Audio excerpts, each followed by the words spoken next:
Welcome to Brand Lover, honest, real, and lively conversations for flourishing entrepreneurs and budding business owners on a mission to cultivate a heartfelt brand that connects with their purpose-driven mission. My hope is that you walk away feeling inspired and refreshed with a weekly takeaway in your back pocket that you can apply to your life or business. Brand lover, I chatted briefly on a podcast a couple of weeks ago about the impact that consumer behavior has on the decisions of our potential clients and customers to work with us or not. If you haven't listened to that episode, go and catch it now.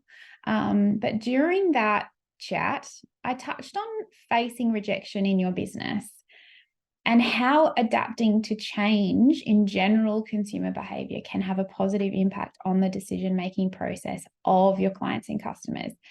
Basically, whether or not you can nurture a yes out of a potential client or customer or not. It seemed to sort of touch a nerve, and I polled my Instagram community and asked them if they would like me to record a podcast on turning a no into a yes, and it was a resounding yes. So here I am. I was also chatting with some of my Branding Hub members yesterday about discovery calls specifically and how to pitch or justify the investment for different packages and products. Now, obviously, discovery calls or meet and greet calls are specific to service-based businesses. But even when e-commerce businesses are taking customer inquiries via email or DM, it's kind of the same thing.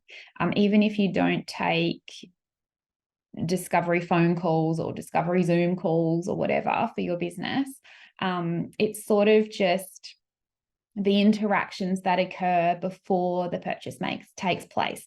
So let's just call it whatever it is for you, whatever that sequence is, whatever that process is for you. Let's just say that that's what we're talking about. Now, the customer is obviously interested in working with you or buying a product if they take the action to cross the threshold of making contact. If there's anything that I know, even if you feel like nobody's watching or listening or hearing you, there are always people lurking on the fence, and ready, like just on the cusp of wanting to take action. So first of all, the idea is to sort of lure them off that fence and just gently get them to make that one tiny conversion, one tiny step towards working with you. And a discovery call is a great way to do that.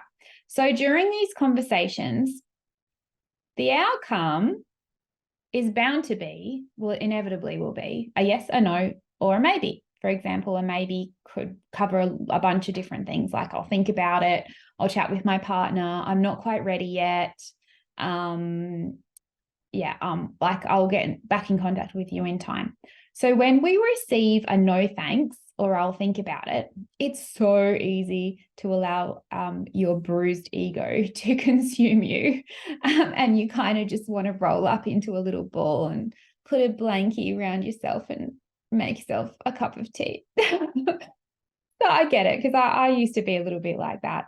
Thankfully, with experience, not anymore, but it is certainly something that you can work through. But the thing is, like, really, bruised ego is so easy. It's just something that occurs especially if you sort of don't have experience in selling. It's easy, to be honest. Like, if you're new to customer service, if you're new to selling, it can feel really personal. But a no isn't always a hard no. Think about it like this. Perhaps they're saying no, not because of something you've said or done, or not because they don't like your offer, or they don't like the sound of your voice, or they didn't like your hair, or they think you're ugly. And I'm joking. Our minds are pretty funny the way that they jump to conclusions like this, though, right? Like, when we really do just automatically start internally, personally attacking ourselves. But I want you to pause and consider this. Maybe they truly do want to work with you. but their own mindset or money blocks are holding them back? What if there's some other barrier that they're facing? What if it's them that's holding themselves back, not you? What if they don't quite understand just how much of an impact you can have on their life or business? Maybe they're scared. Maybe they're worried it won't work. Maybe they've had a bad experience before. So here's a little bit of a cold hard truth. It's your job to make your customers see the value they will receive by working with you or purchasing your products. Think about it. You are so intimately connected with your offerings, your brand, and you know you can get results because you've seen the transformation 11 billion times before. But if your potential client or customer doesn't have this same understanding as you, how can you make them as enthusiastic as you are about your offers? How can you turn a no into a yes? Circling back to the customer decision process and the natural consumer behavior patterns of your audience, combined with your compounded experience of working with your clients and customers, you can anticipate their objections and their barriers. The best thing you can do is address these before you get on a call or into the DMs. So some ideas are FAQs on your website, create blogs or podcast episodes on these specific barriers, educate your audience on social media, address objections or common misconceptions in your email nurture sequence. Ask them what's holding them back. Be bold on your calls. Ask them why, and paint a picture for them of what their life could be like if they do invest versus if they do not invest. And you can do all of these things with kindness. It doesn't have to be salesy. It just needs to be kind and curious.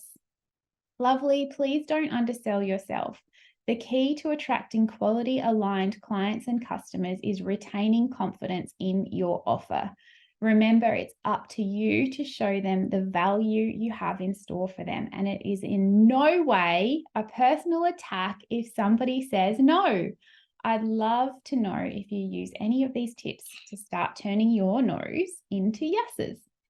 So feel free to send me a DM on Instagram if you've heard this episode and you're excited to try some of these strategies and techniques. I am found at Rachel_brand mentor.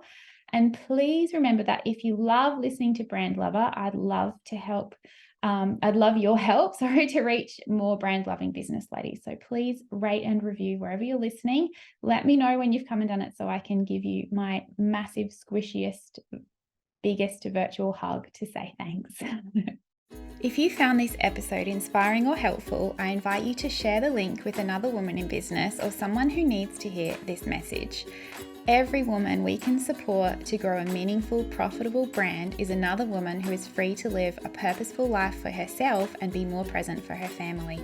None of us are alone in the challenges we face in business, but the solution can start with a gift from someone else, and it could be a podcast episode just like this one.